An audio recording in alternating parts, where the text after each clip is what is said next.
રાજકોટના ધોરાજીના ખેડૂતો પર માવઠાનો માર સહન કરી રહ્યા છે. ઉનાળુ પાક સારો ઉતરશે તેવી આશા સાથે ખેડૂતોએ મગફળી, સોયાબીન, એરંડા, તલ અને મગ જેવા પાકોનું વાવેતર કર્યું. જોકે ઉપરાછપરી થયેલ કમોસમી વરસાદને કારણે ઉનાળુ પાક ઉપર પાણી ફરી વળ્યું છે. સતત પડી રહેલ માવઠાને કારણે ખેડૂતોના મોઢા સુધી આવેલો કોળિયો છીનવાઈ ગયો છે.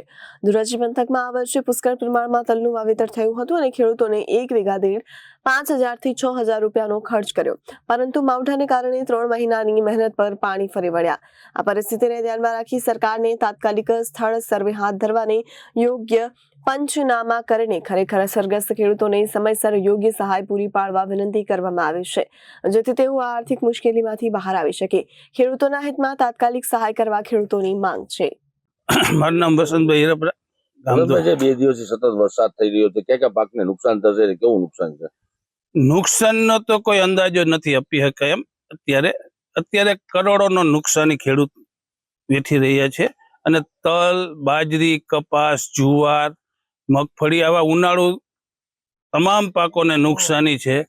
ખેડૂતને અત્યારે 90% તો નુકસાનીમાં જ છે. તમે જોઈ શકો છો, આ પાછળ તલનો ઘેરો છે, એમાં 90% તલ ફેલ થઈ ગયા, 10% ફેલ તલ હાથમાં આવે એમ છે.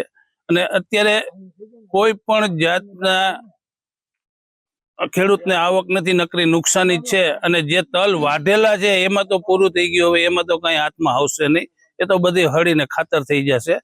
હવે એક કોઈ કુદરત રીઠ હોય, એક કોઈ સરકાર રીઠ, ખેડૂત જાય તો આમાં ક્યાં જાય? સરકાર એક કોઈ એમ કે ખેડૂતની આવક ડબલ કરશું, કઈ રીતે આમાં ખેડૂતને અત્યારે પોષણ ક્ષમતા ભાવ તો મળતા નથી. જે ઘઉં 700 રૂપિયાના મણ વેચવા જોઈએ એને બદલે ઘઉં અત્યારે 450-500 રૂપિયાથી ઘઉં જાય. અત્યારે ભંગારનો ભાવ 35 રૂપિયા કિલો હે, તો ખેડૂતના ઘઉંના ભાવ 25 રૂપિયા નથી આવતા. આમાં ખેડૂત કરે હું? ડબલ આવક કઈ રીતે?